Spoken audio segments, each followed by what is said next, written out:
Halo developers, kami dari tim 44 dengan bangga menghadirkan kolaborasi inovasi kami, Centik Map. Kami beranggotakan Ilham Budi Trisetyo, Aditya Putra Arif Nugroho, Giska Saputra, Augie Aristito, dan Muammar Zulfikar. Membawa semangat komunitas Google Developer Group on Campus, kami hadir untuk mengubah tantangan menjadi solusi teknologi.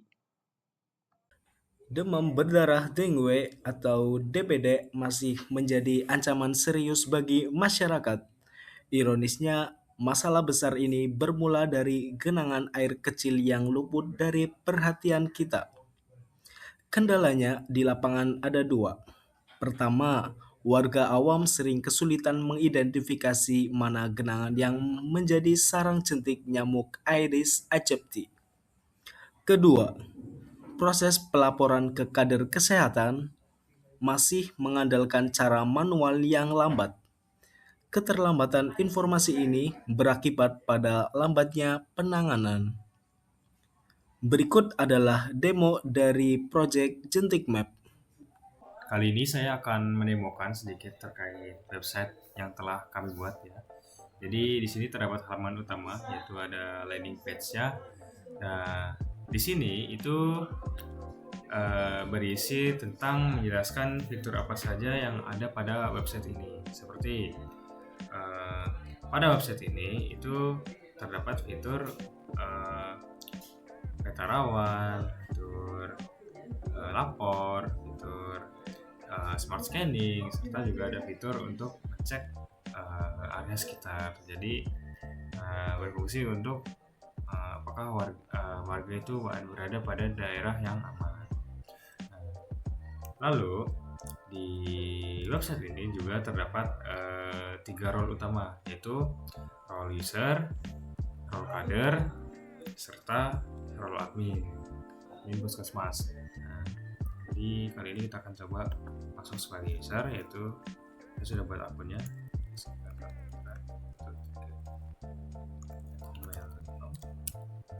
Passwordnya ABC karena sudah cukup. Nah, ini adalah halaman setelah user atau pengguna melakukan login. Jadi di sini langsung tertera ya petanya, peta Jentik Map. Nah, lalu kita ke halaman utama lagi, ke landing page. Nah, di sini akan terdapat beberapa fitur, yaitu seperti fitur peta, fitur lapor, fitur scan AI, dan fitur radar. Nah, saya akan menemukan beberapa fitur. Itu ada fitur lapor dulu. Nah, fitur lapor itu hanya menggunakan sebuah foto untuk melaporkan bahwa ada misalnya ada temuan jentik, ada temuan air menggenang, dan lain-lainnya. Jadi kita akan coba inputkan sebuah foto. Nah, jika foto sudah terinput, nah di sini juga ada tertera lokasinya ya. Jadi lokasi ini tuh mengambil dari lokasi dari user mengaksesnya. Nah, di sini juga bisa mendapatkan seperti deskripsi tambahan. Lalu kita kirim laporan. Oke, baru diisi. Laporan, maka laporan tersebut akan masuk pada dashboard kader. Oke. Lalu fitur yang kedua itu ada yang namanya fitur scan AI. Jadi fitur ini tuh akan mendeteksi seperti misalnya ada genangan, ada lokasi-lokasi yang kumuh, itu akan terdeteksi sebagai rawan jentik dan akan dikirim laporan kepada admin dan kader. Cara menggunakannya itu kita bisa mengupload fotonya. Misal saya akan upload foto ini. Nah, lalu dia akan secara otomatis itu nge-scan foto yang telah saya upload. Nah, jadi ketika analisa selesai itu akan ada alasan analisisnya, status analisisnya, serta saran tindakan yang harus dilakukan. Nah, Selanjutnya itu ada yang namanya fitur radar. Jadi fungsi radar ini kita bisa mengetahui daerah sekitar kita apakah rawan, apakah eh, warning, apakah daerah itu aman. Nah, jadi pengguna itu bisa tahu apakah daerahnya itu aman atau tidak. Nah, lalu yang kedua itu ada fitur roll kader.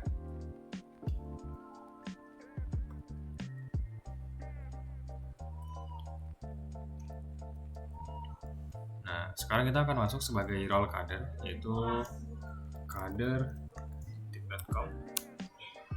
Lalu ada passwordnya itu kader 123. Nah, sama seperti user, tampilannya sama.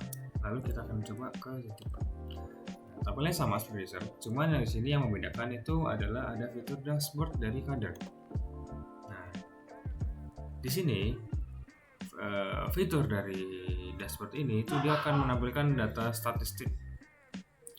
Jadi seperti laporan terbaru, seperti apakah ada temuan jentik, apakah ada data yang sudah tervalidasi dan lain-lainnya. Di sini juga ada menu untuk memvalidasi laporan, ada juga menu sebagai untuk peta area,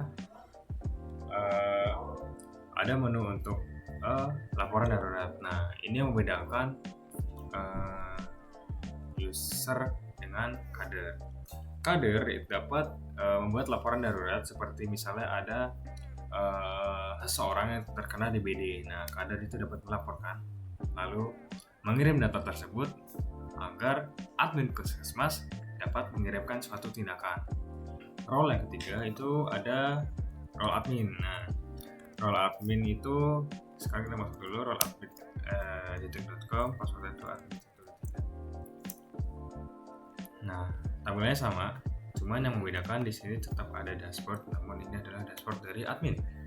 Nah, dashboard admin ini terdapat beberapa menu ya, seperti dashboard sebagai ya umumnya dashboard yaitu memberikan suatu informasi atau statistik dari sistemnya.